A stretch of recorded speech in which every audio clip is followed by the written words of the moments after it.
Boa noite, pessoal. Então, vamos lá.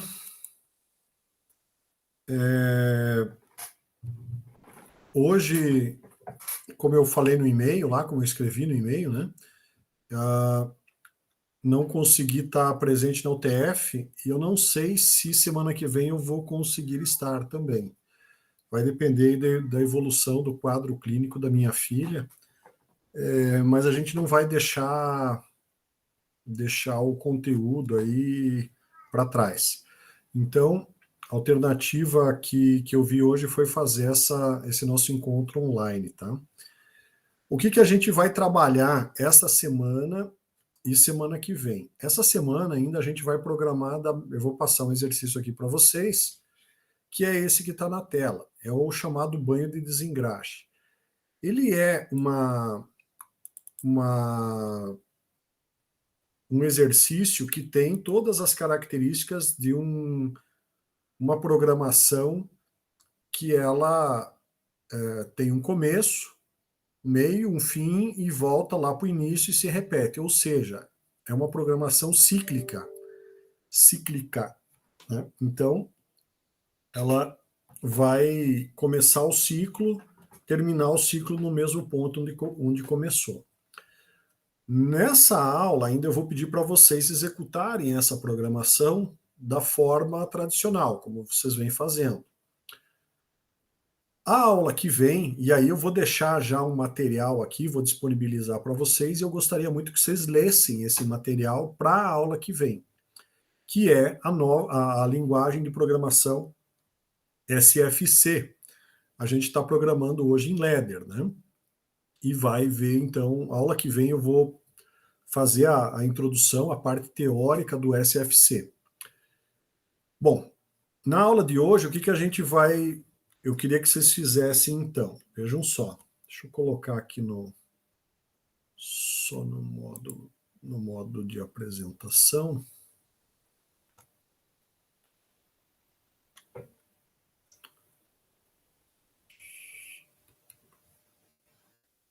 Espera aí. Vamos lá.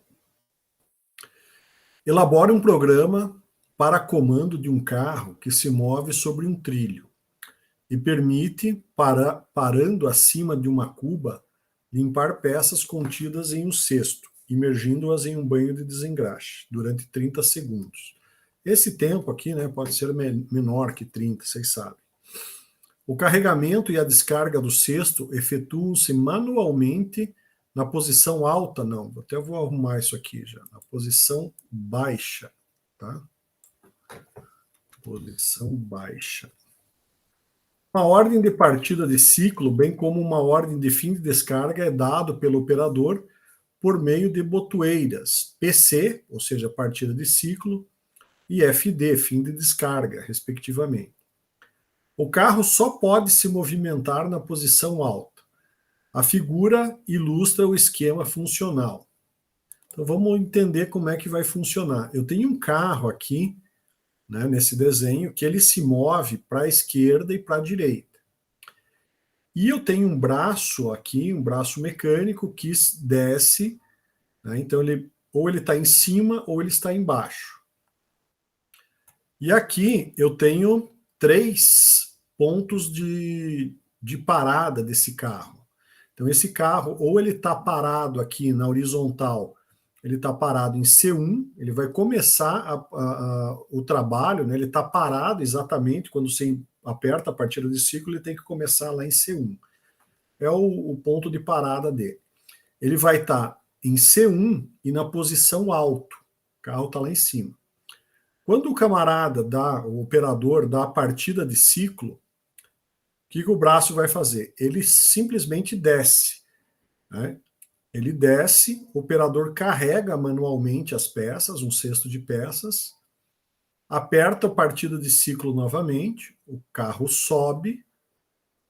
Quando ele termina de subir, ele começa a se movimentar para a direita. Aí ele sai do fim de curso, aqui são sensores, né? Ou chaves fim de curso, tanto faz. Ele está parado em C1.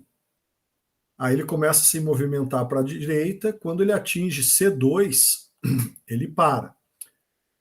para em C2 e aí ele desce com as peças até esse tanque para fazer o desengraxe. Fica 30 segundos desengraxando, automaticamente ele sobe, chegou lá em cima o braço, ele começa a se movimentar para a direita novamente, até atingir o fim de curso C3. Quando ele atinge C3, ele desce e para embaixo na posição de descarga, esperando que o operador retire manualmente, como diz o enunciado. Então, quando o operador retira as peças, o operador vai apertar um botão chamado FD, que é fim de descarga. Com isso, o braço sobe, chega lá em cima, ele se desloca para a esquerda novamente, passa no sensor C2, e daí vem até o sensor C1 aqui. Quando ele atinge C1, ele bate em C1 e desliga todo o sistema. Como é que você controla A e B? Né? C1 eu tenho um sensor C1, um sensor C2, um sensor C3. Isso é o deslocamento horizontal. Deslocamento vertical, eu tenho um sensor A e um sensor B. Então, quando o A está ativado, é porque o carro está em cima. Aí ele liga o motor para baixo, né, para descer o carro. Ele vai desligar o A até ligar o B. Quando ele atinge B, ele desliga o motor que está mandando ele descer. Beleza, gente? E para subir, mesma coisa, né? Quando ele está embaixo, o camarada aperta lá, por exemplo, partida de ciclo, ele está com o B ativado, porque ele chegou embaixo. Ele liga o motor para subir o carro, ele desliga o sensor B. Quando ele atinge o sensor A, ele tem que desligar o motor que está mandando ele subir. Entendido, gente, esse funcionamento aí, essa ideia de funcionamento do sistema? Sim, senhor. O que é a sugestão? Liste primeiro todas as entradas e saídas necessárias. Veja, a gente está trabalhando assim com problemas de programação menores. Então, a gente não viu nada ainda referente a como organizar um programa. Eu vou mostrar isso na sequência, numa aula, como que a gente organiza programas grandes, né? Programas grandes não dá para você fazer do jeito que vocês estão fazendo aqui com esses programas pequenos. A gente tem que ter um mínimo de organização, senão você começa a se perder, né? Senão não vai conseguir fazer um programa de uma máquina grande. Esse aqui já é um programinha que começa, né, eu começo a ter mais entradas e saídas.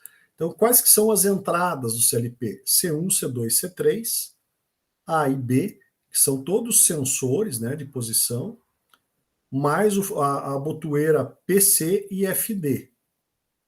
Né? Todos esses são entradas do CLP. E quem que são as saídas? O motor que movimenta na horizontal, ou seja, esquerda e direita, e o motor que movimenta na vertical, ou seja, sobe e desce. Então, acho que a primeira coisa é listar as entradas e saídas necessárias. E eu quero que vocês executem essa lógica usando LEDs para simular o movimento sobe, desce, avanço, retrocesso. Então, dentro, né, da tela do supervisório, ali do CodeSys, né, aquele ambiente que a gente consegue fazer a simulação, podem colocar ali lâmpadas, né? Por exemplo, uma lâmpada é o carro se movimentando para a direita, para a esquerda, uma outra lâmpada ele se movimentando para a direita, uma outra lâmpada ele se movimentando para baixo e uma outra lâmpada ele se movimentando para cima. Então, façam o esqueminha com as lâmpadas e com as chaves, né? A chave C1, C2, C3, vocês vão ativar manualmente, né? C1, C2, C3, A, B, PC e FD. São todas chaves, então vocês vão precisar lá de 7 chaves, né? Para simular tudo isso e mais 4 lâmpadas. Tranquilo?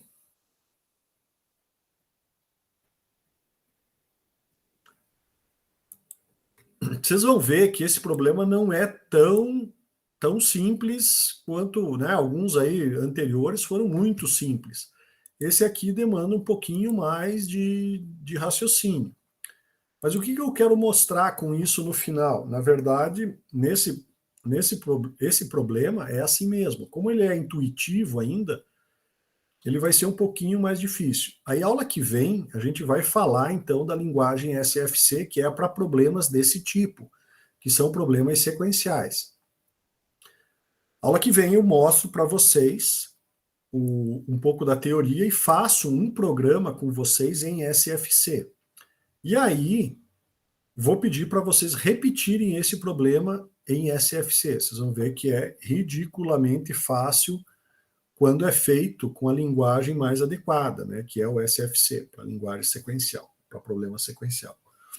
Mas nessa etapa vamos fazer, né, esse problema aqui com ladder de maneira intuitiva.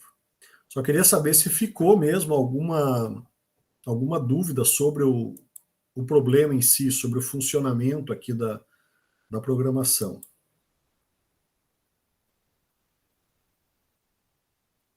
Tudo tranquilo?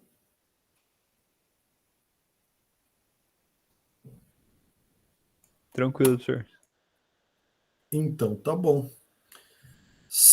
Não, assim, só vou repetir mais uma vez que em algumas turmas, algumas equipes às vezes pensam diferente. Veja, a posição é você que simula, é você que mexe nas chaves. O que o CLP liga? O CLP liga lâmpadas que vai representar os motores, para cima e para baixo, para a esquerda e para a direita. Então, você simulando lá como é que o sistema todo começa. A chave C1 ligada, a chave A ligada. Quer dizer que ele está parado em cima e na posição C1. Aperta-se a partida de ciclo, o que se espera que o carro faça? Que ele desça. Desça, sai do A, né? Aí se desliga a chave A, ele tem que ligar o motor para descer, você desliga a chave A e liga a chave B. Atingiu o B, o motor desliga. O motor que estava mandando descer, desliga. O cara põe a peça, aperta PC novamente. O carro sobe, quando ele termina de subir, bateu em A, né, que é você que simulou o A lá, ele desliga a subida e começa a andar para a direita, e assim por diante.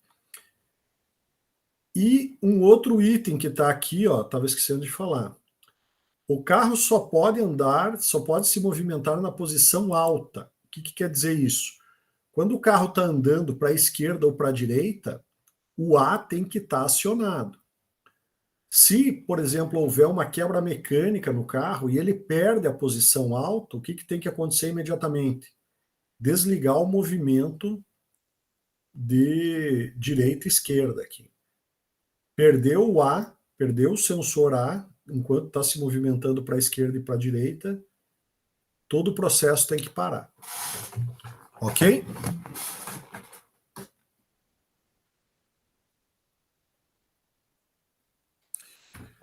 Então, gente, é isso. Essa atividade, eu vou dar uma tolerância para vocês de 2 semanas, tá? Hoje é dia 2 de maio, a gente tem 9 e 16 de maio.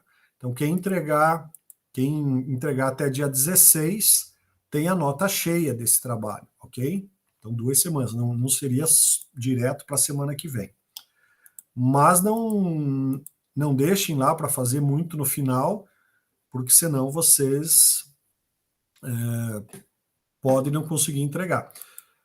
Semana que vem eu já vou dar a teoria do SFC e daí já vou propor o trabalho em SFC desse mesmo exercício também para o dia 16, tá? Então, para o dia 16 vai ter esse trabalho, que eu estou dando 2 semanas, e o SFC. O SFC vai ser bem mais fácil, então teria uma semana só. Dúvidas, gente? Tranquilo?